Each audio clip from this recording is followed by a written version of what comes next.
Masih bersama kami di Kompas Bisnis, Saudara. Menteri Keuangan Purbaya Yudisadewa bilang utang pemerintah pusat senilai 9.138 triliun rupiah masih di level batas aman.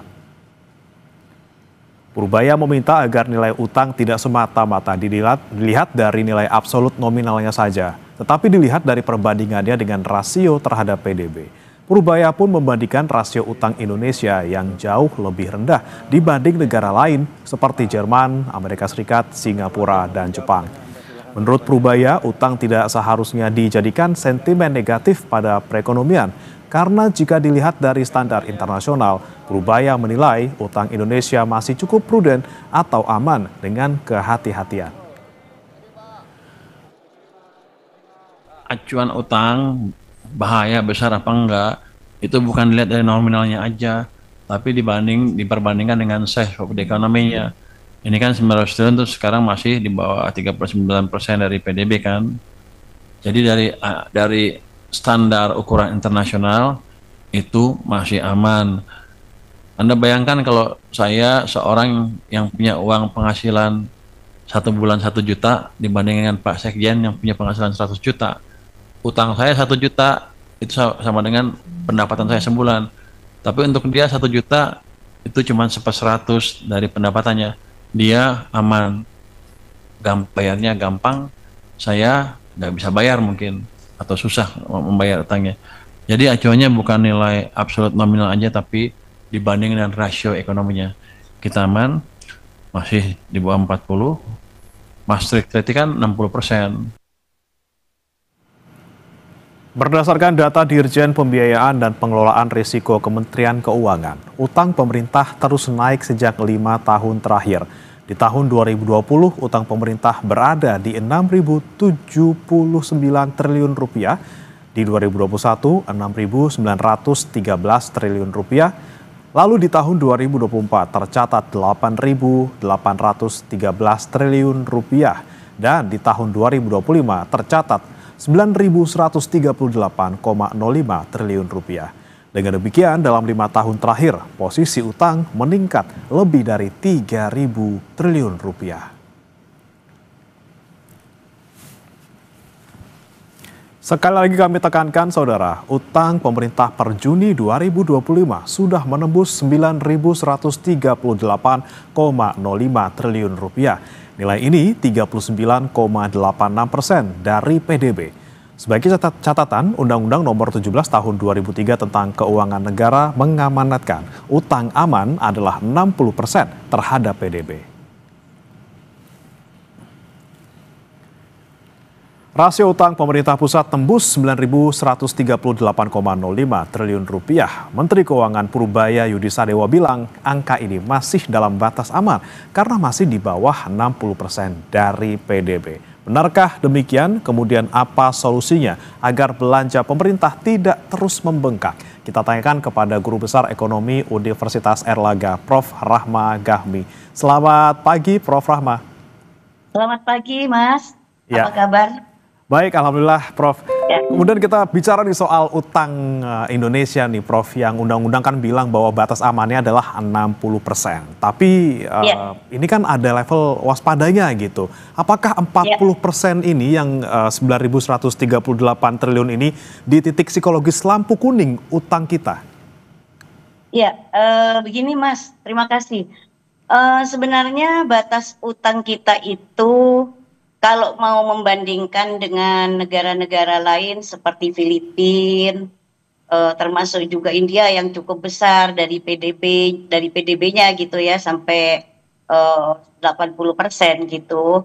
Memang kalau melihat dari tetangga negara-negara tersebut, memang Pak Purbaya itu meyakini masih aman gitu ya. Tapi kan kita harus melihat, Mas, bahwa batas aman menurut Undang-Undang Nomor 17 Tahun 2003 itu memang batas rasio utang terhadap PDB 60% gitu ya.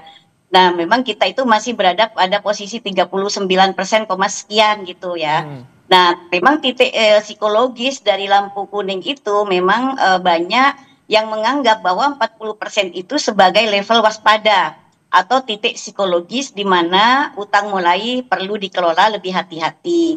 Nah, memang kita ini tentunya jangan terlampau yakin bahwa utang kita masih berada batas level aman gitu. Kalau mau membandingkan dengan negara-negara lain, terutama Filipina, Malaysia, India dan sebagainya, Thailand dan sebagainya gitu ya.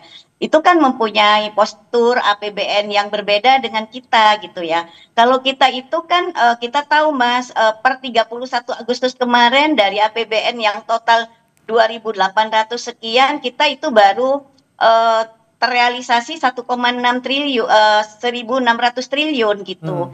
Jadi intinya ini perlu kewaspadaan, perlu kehati-hatian gitu Mas.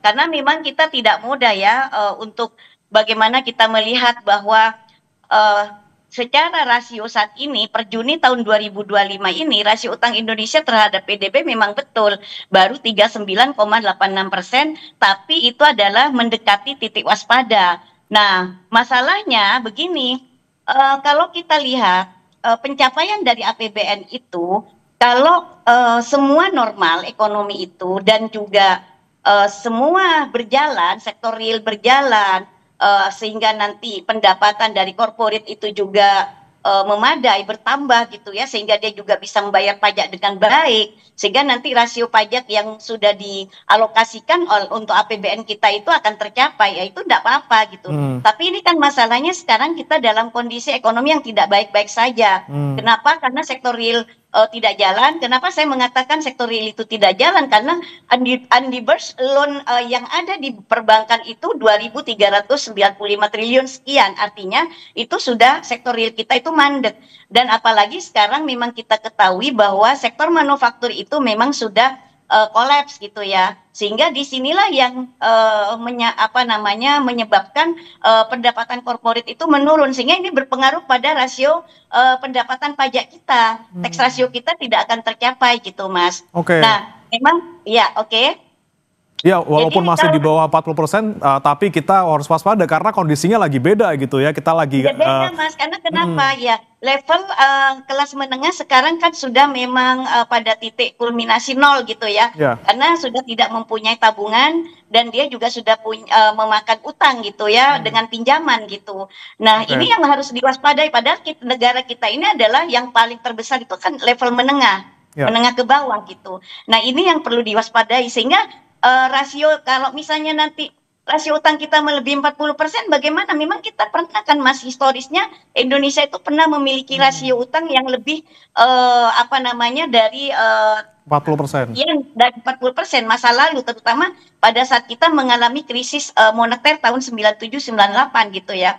Ya memang kalau kita lihat dari rasio utang saat ini, kalau pemerintah mengatakan masih aman-aman saja, ya nggak masalah, tapi harus hati-hati, jangan terlalu percaya diri dengan istilahnya rasio utang yang ada, karena memang ekonomi kita ini sekarang lagi belum baik, karena Bank Dunia pun sekarang sudah menyampaikan bahwa pertumbuhan ekonomi Indonesia tahun 2025 itu tentunya tidak akan sampai 5 Mas gitu loh. Jangan terlalu pede dengan masih di bawah 40%, tapi kita harus waspada dengan kondisi sekarang. Tapi kemudian bagaimana dampaknya bagi utang negara nih Prof? Kita akan bahas usai jeda, tetap bersama kami di Kompas Bisnis. Masih di Kompas Bisnis dan masih bergabung bersama kami melalui sambungan daring Prof. Rahma Gafmi, Guru Besar Universitas Ekonomi, Guru Besar Ekonomi Universitas Erlangga. Prof. Gafma, kita lanjutkan kembali. Ini kan utang kita yang mendekati 40% dari PDB ini sekarang lagi nggak baik-baik aja. Jangan terlalu yakin gitu ya, karena ketidakpastian global lagi tinggi. Trump kembali perang sama Xi Jinping, kemudian dolar bisa naik, rupiah lemah. Ini resikonya bagi utang negara seperti apa, Prof? Gini, ketidakpastian global itu tentunya kan akan juga berdampak pada risiko utang, Mas. Karena jika dolar menguat, rupiah melemah, itu nanti beban utang luar negeri kita terutama dalam bentuk falas itu Indonesia akan meningkat dalam hitungan rupiah gitu kan. Risikonya apa? Utang dalam falas itu akan jadi lebih mahal jika rupiah melemah gitu ya. Nah, pemerintah mungkin perlu mengalokasikan lebih banyak anggaran untuk pembayaran utang jadinya kan, sehingga kalau sudah pendapatan APBN kita itu hanya dialokasikan untuk pembayaran utang kan berarti kan tidak bisa membangun Mas. Jadi itu risikonya. Nah yang kedua, skenario global itu terutama adalah apa? kita kan belum tahu ya ketegangan geopolitik ini seperti potensi perang dagang antara Trump dengan si Jinping gitu ya. Dan itu kan bisa meningkatkan volatilitas mata uang global juga, Mas. Nah, ini perlu hati-hati. Jadi jangan terlalu kepedean bahwa ini masih ada di bawah rasio PDB yang sudah di bawah 40% dari rasio PDB gitu. Nggak seperti itu. Kenapa? Karena juga saya lihat ini sekarang kan masa-masa memang orang dalam kondisi tidak punya pekerjaan, Ya. ya. Nah, karena orang tidak punya pekerjaan ini berisiko dan rentan sekali untuk terjadi social unrest gitu kan. Nah, kalau misalnya kestabilan politik tidak terjamin, terjadi social unrest dan sebagainya, karena saya lihat Indonesia ini terlalu kental, terlalu politik ini jadi panglima gitu dibandingkan dengan pembangunannya. Ini sangat berbahaya sekali. Nah, ini perlu hati-hati juga. Jadi kenapa? Karena ini akan semuanya akan mengarah kepada yang menjadi suatu apa istilahnya semakin dalam keadaan yang akan kita hadapi nanti. Oke, lagi-lagi nih ya Prof ya, keadaan sekarang harus diwaspadai, jangan mentang-mentang masih lampu kuning, masih di bawah 60% terus kita santai-santai saja. Harus ada kebijakan fiskal yang tepat juga dari pemerintah untuk bagaimana kita bisa memanfaatkan utang ini secara baik dan juga efektif. Terima kasih Prof. Rahma Gafmi, Guru Besar Ekonomi Universitas Airlangga sudah bergabung bersama kami di Kompas Bisnis. Selamat pagi Prof. Terima kasih Mas, selamat pagi.